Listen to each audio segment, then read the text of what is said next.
Hi hello friends, எல்லாருக்கும் வணக்கம். நான் பிரியாணி தான் செய்ய போகிறேன். இன்றைக்கி எனக்கு பர்த்டே. வீட்டில் கொஞ்சமாக சண்டே செஞ்சது மட்டன் எடுத்து வச்சுருந்தேன். அதில் தான் பிரியாணி செய்ய போகிறேன்.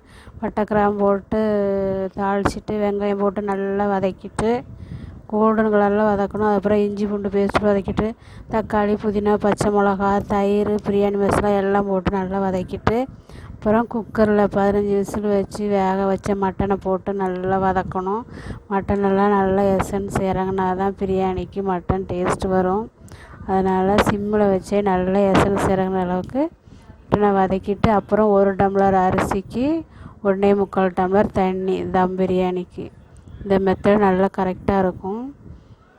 சிம்மில் வச்சே நல்லா கொதித்து மேலே வர வரைக்கும் அடி பிடிக்காமல் பார்த்துக்கோங்க.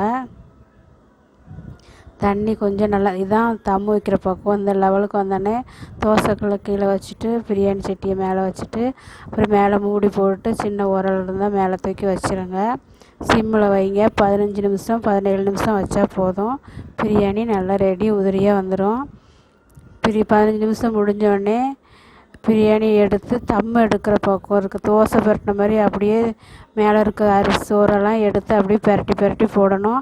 அதுக்கப்புறமும் மூடி ஒரு 5 நிமிஷம் வச்சுட்டு அதுக்கப்புறம் தான் பிரியாணி எடுக்கணும்.